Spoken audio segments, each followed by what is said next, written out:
नमस्कार मित्रांनो, 3P share market क्लासेसमध्ये आपल्या सर्वांचं पुन्हा एकदा मनपूर्वक स्वागत.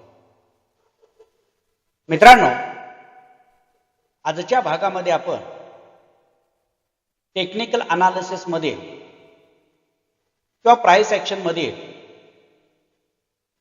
महत्वपूर्ण पार्ट ज्याला चार्ट पॅटर्न अनालिसिस असं म्हणतो, ते चार्ट पॅटर्न आपण समजून घेणार. मित्रांनो, मार्केटमध्ये प्राइसमध्ये होणारी मुवमेंट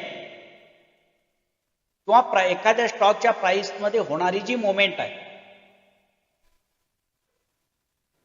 ती मुवमेंट समजून घेण्यासाठी, ती प्राइस ऍक्शन समजून घेण्यासाठी वेगवेगळ्या प्रकारच्या चार्टचा उपयोग केला किंवा चार्टवरती कॅन्डलच्या माध्यमातून वेगवेगळ्या आकाराचे जे चार्ट पॅटर्न तयार होतात, त्यांच्या निरीक्षणातून प्राइसला समजून घेण्याचा प्रयत्न.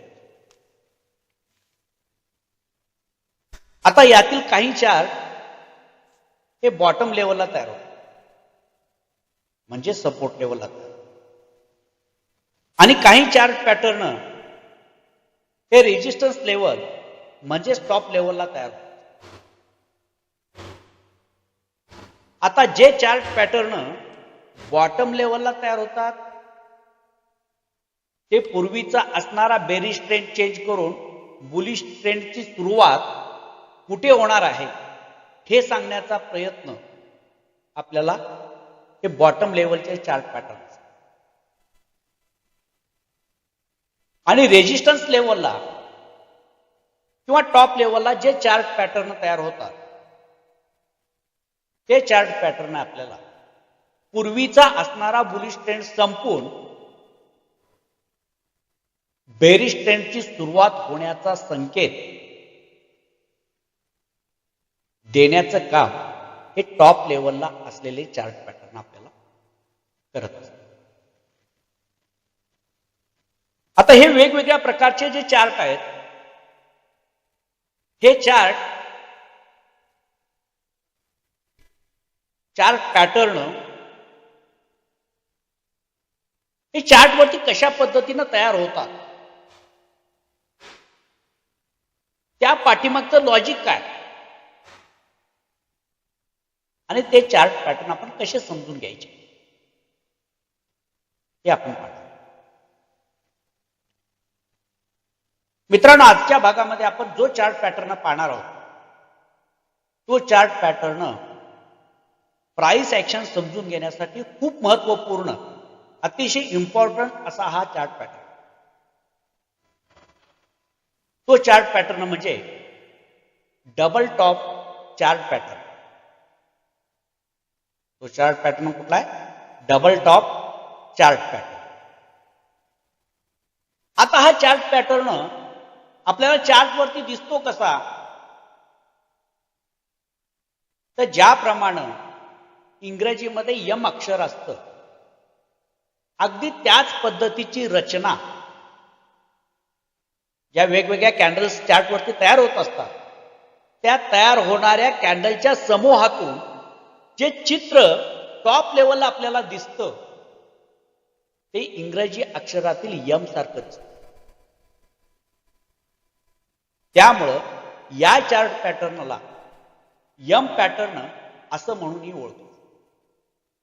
या चार्ट पॅटर्नला काय म्हटलं जातं? यम पॅटर्न असं म्हणूनही ओळखलं जातं. आणि हा टेक्निकल अनालिसिस मध्ये जो चार्ट पॅटर्न आपण अभ्यासत आहोत, हा डबल टॉप किंवा यम पॅटर्न, हा अतिशय प्रभावीपणे आपल्याला सिग्नल देण्याचं काम करतो. ट्रेंड चेंज झाल्याचं काम, निष्कर्ष आपल्याला हा यम पॅटर्न. ज्या वेळेला हा यम पॅटर्न टॉप लेवलला तयार होतो, त्यावेळेला पूर्वीचा असणारा बुलिश ट्रेंड संपतो आहे आणि बेरिश ट्रेंडची सुरुवात होते आहे, हे प्रभावीपणे सांगण्याचं काम हा एम पॅटर्न. म्हणजे हा M pattern trend reversal chart pattern किंवा ज्याला आपण डबल टॉप चार्ट पॅटर्न म्हणतो. हा चार्ट पॅटर्न काय आहे? ट्रेंड रिव्हर्सलचा पॅटर्न आहे. म्हणजे पूर्वीचा असणारा ट्रेंड चेंज करण्याचे संकेत आपल्याला या चार्ट पॅटर्नच्या नंतर मिळतात. म्हणजे हा चार्ट पॅटर्न तयार झाल्यानंतर ट्रेंड चेंज होतो. आता मित्रांनो, मग हा जो चार्ट पॅटर्न टॉप लेवलला तयार होतो किंवा रेजिस्टन्स लेवलला तयार होतो, तो तयार होत असताना, तो फॉर्म होत असताना कशा पद्धतीने तयार होतो, तर हा चार्ट पॅटर्न समजून घेत असताना त्याची जी रचना होत असते ती 3 टप्प्यामध्ये घडते. तिथं जे मोमेंट घडते, तिथं जे बाहेर सेवरांचे जे व्यवहार होतात, त्या व्यवहारांचं जे चित्र त्या ठिकाणी उमटत असतं, हे 3 टप्प्यामध्ये त्या ठिकाणी ती घडलेली घडामोड आपल्याला त्या ठिकाणी. आता यातील पहिला टप्पा काय असतो? तर मार्केटमध्ये बुलिश म्हणजे बायर्स हे स्ट्रॉंगपणे स्टॉकमध्ये खरेदी करत असतात किंवा मार्केटमध्ये खरेदी करतात, ज्याच्यामुळं प्राइस वरच्या दिशेनं स्ट्रॉंगली जात असते.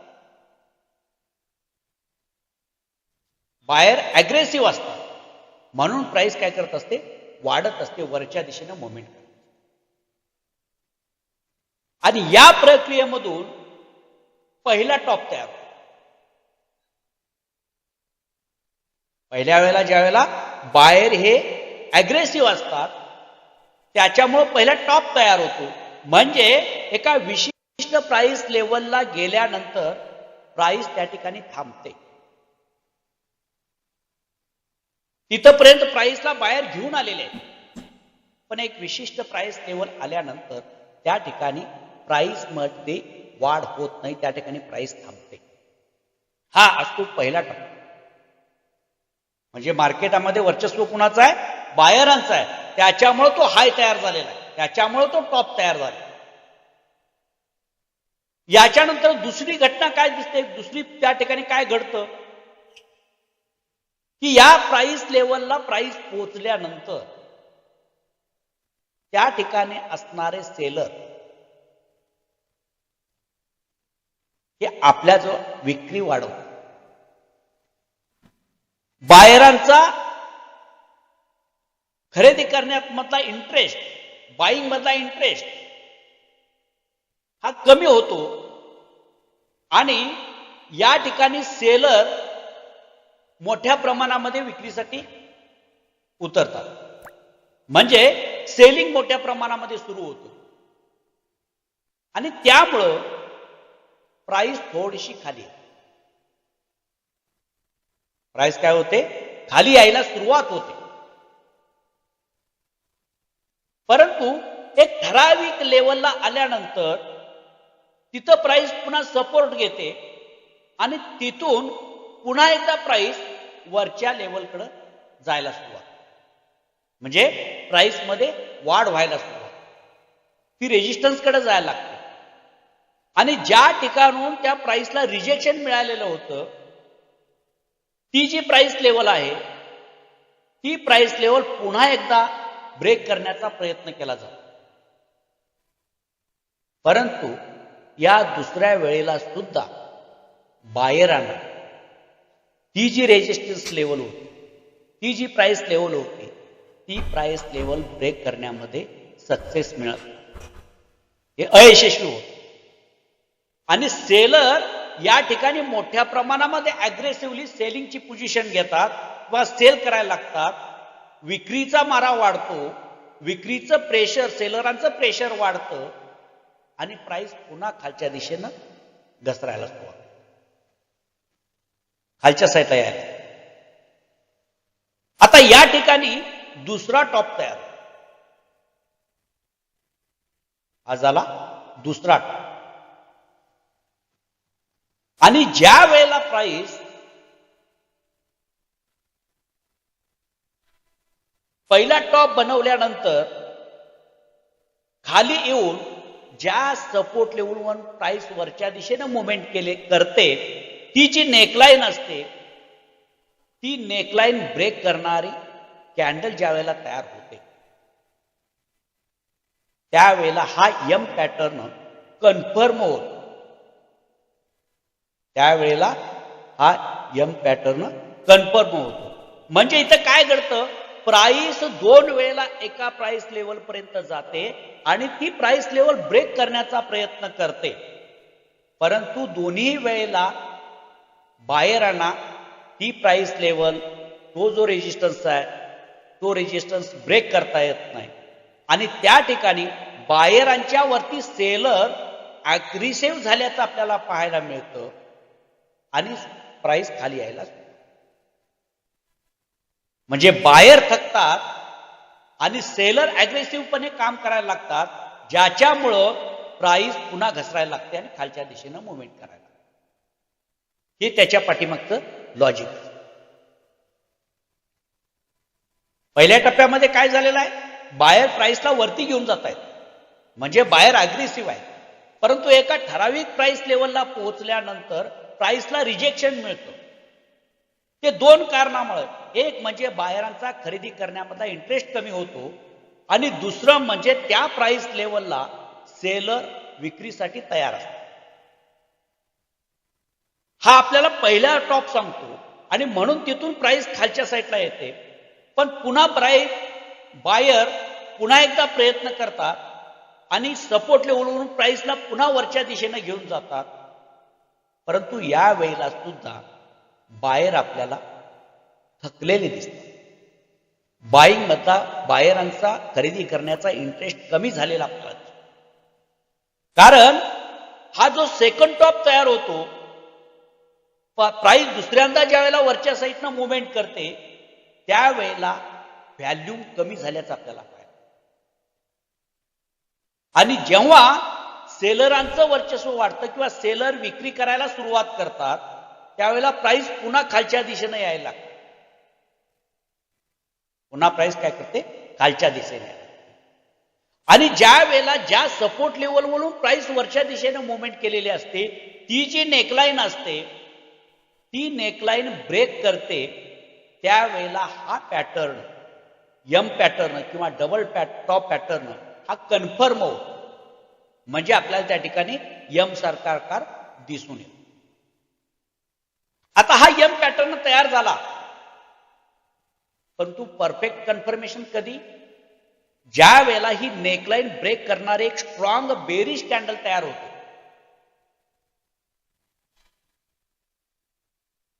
स्ट्रॉंग नेकलाईन ब्रेक करणारी स्ट्रॉंग बेरिश कॅन्डल तयार होते, त्याच वेळेला हा double top chart pattern confirm होतो आणि मग तिथून पुढे डाऊन ट्रेंडची सुरुवात होते आणि प्राइस मध्ये ट्रेंड चेंज होतो, मार्केटमध्ये ट्रेंड चेंज होतो.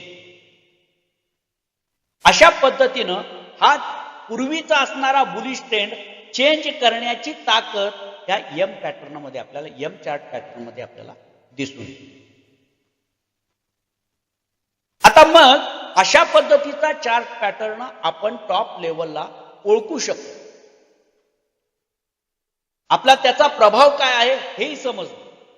आता मग या चार्ट पॅटर्न तयार झाल्यानंतर आपण एंट्री पॉइंट कुठं असावा, आपला स्टॉप लॉस पॉइंट कुठं असावा आणि आपल्याला मिळणारं टार्गेट किती असेल याचाही आपल्याला विचार. मित्रांनो, हा एम पॅटर्न तयार झाला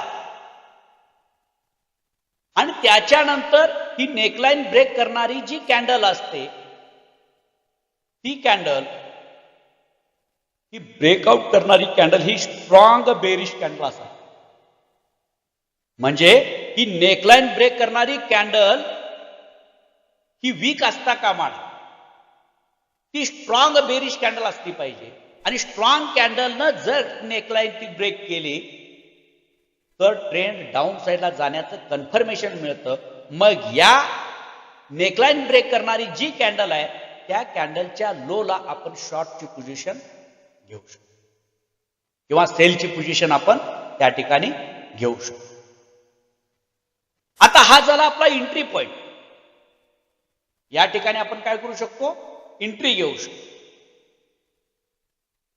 आता याचा दुसरा पार्ट असा की याचा स्टॉप लॉस आपला कुठं राहील, ज्या एम पॅटर्नवरती आपण सेलिंगची पोझिशन घेत आहोत, ट्रेड घेत आहोत, त्याचा स्टॉप लॉस टेक्निकली जे दोन टॉप तयार झालेले आहेत त्या दोन टॉप पैकी सेकंड नंबरला दुसऱ्यांदा जो टॉप तयार झालेला असतो त्या टॉपच्या वरती आपला स्टॉप लॉस, त्या टॉपच्या वरती सेकंड टॉपच्या वरती आपला स्टॉप लॉस राहील. मग या ट्रेडवरती आपल्याला टार्गेट कसं काढायचं, तर टॉप लेवल पासून नेकलाईन पर्यंत जे अंतर असेल, टॉप लेवल पासून ज्या ठिकाणी नेकलाईन तयार झालेली आहे तिथपर्यंत जे अंतर आहे तितकंच अंतर, तितकाच डिस्टन्स नेकलाईन पासून खालच्या साईडला असणं किंवा तितकं आपलं टार्गेट. अशा पद्धतीनं या एम पॅटर्न वरती आपण ट्रेड घ्यायचं. म्हणजे चार्ट वरती प्राइस ऍक्शन ज्यावेळेला या पद्धतीनं चार्ट पॅटर्न एम पॅटर्न तयार करते, त्या एम पॅटर्न वरती जी एंट्री आपण घेणार आहोत ती एंट्री कुठे घेणार आहोत, नेकलाईन ब्रेक केल्यानंतर, तेही स्ट्रॉंग कॅन्डलनं ब्रेक केला पाहिजे तरच आपण त्या ठिकाणी एंट्री. समजा वीक कॅन्डलनं जर करता ही नेकलाईन ब्रेक केली तर प्राइस पुन्हा रिव्हर्स होऊन वरच्या साईडला मुवमेंट करून आपल्याला फसवण्याची शक्यता असते, आपण त्याच्यामध्ये फसू शकतो. त्यामुळं ही जी नेकलाईन ब्रेक करायची आहे, ही नेकलाईन ब्रेक करणारी जी कॅन्डल असेल ती कॅन्डल मात्र स्ट्रॉंग बेरिश कॅन्डलच असली पाहिजे, तरच आपण त्याच्यामध्ये ट्रेड घेणार आहे. आणि मग या ठिकाणी घेतलेल्या ट्रेडवरती आपल्याला चांगल्या पद्धतीचा ट्रेड मिळू शकतो. आता याच्यामध्ये आणखीन एक निरीक्षणाची बाब लक्षात घ्या मित्रांनो, याच्यामध्ये व्हॅल्यूमचा फार मोठा रोल आपल्याला प्ले होताना दिसतो. आता हा व्हॅल्यूम कुठं दिसतो आपल्याला, ज्या वेळेला पहिला टॉप बनत असतो त्यावेळेला मार्केटमध्ये मोठा व्हॅल्यूम, म्हणजे मार्केट वरती जातं त्याचं कारणच का, मार्केटमध्ये व्हॅल्यूम होता म्हणून मार्केट ट्रेंडिंग होतं, बुलिश होतं, ते वरच्या दिशेनं मोमेंट, बाहेर अग्रेसिव्ह होते म्हणून प्राइस वरच्या लेवलपर्यंत घेऊन गेले. आणि विशिष्ट लेवलला पोहोचल्यानंतर, रेजिस्टन्स लेवलला पोहोचल्यानंतर प्राइस तिथून खाली जी घसरते त्यावेळेला सुद्धा व्हॅल्यूम हा कमी प्रमाणामध्ये व्हायला. म्हणजे पहिला टॉप तयार होतो त्यावेळेला व्हॅल्यूम हा मोठ्या प्रमाणामध्ये असतो, पण ज्या वेळेला सेकंड टॉप तयार होत असतो त्यावेळेला व्हॅल्यूम कमी झाली. म्हणजे दुसऱ्यांदा प्राइस ज्या वेळेला वरच्या साईडला मुवमेंट करते त्यावेळेला व्हॅल्यूम कमी झाली. हे काय सांगतं, याच्यामध्ये बायरांचा इंटरेस्ट कमी झाल्याचं आपल्याला लक्षात, बायरांचा खरेदी करण्यामधला इंटरेस्ट कमी झाल्याचं लक्षण आपल्याला या व्हॅल्यूमुळे समजतं. आणि मग सेकंड टॉप करून प्राइस ज्या वेळेला खाली येते, खाली येऊन ज्या वेळेला नेकलाईन ब्रेक करते आणि नेकलाईन ब्रेक केल्यानंतर मोठ्या प्रमाणामध्ये व्हॅल्यूम वाढतो आणि मग डाऊन ट्रेंडला सुरुवात होते. म्हणजेच ही नेकलाईन ब्रेक केल्यानंतर मोठ्या प्रमाणामध्ये विक्री सुरुवात होते, मोठ्या प्रमाणामध्ये सेलिंग सुरू होतं आणि त्यामुळं प्राइस मोठ्या स्पीडनं खालच्या दिशेनं मुवमेंट करायला. त्यामुळं या ठिकाणी मिळणारा जो ट्रेड आहे तो खूप चांगल्या पद्धतीचा ट्रेड आपल्याला मिळू शकतो. अशा पद्धतीनं मित्रांनो हा होता चार्ट पॅटर्न मध्ये टॉप लेवलला तयार होणारा एम चार्ट पॅटर्न. याची सखोल माहिती आपण या आजच्या भागामध्ये घेतली. अशाच पद्धतीनं तुम्हाला प्राइस ऍक्शन असेल, कॅन्डलस्टिक पॅटर्न असतील किंवा ऑप्शन ट्रेडिंग बाबत काही अधिक माहिती जाणून घ्यायची असेल तर तुम्ही आमच्या 3P शेअर मार्केट क्लासेसला जॉईन करू शकता आणि शेअर मार्केटमधून चांगल्या पद्धतीनं आपण आपलं करिअर घडवू शकता. धन्यवाद.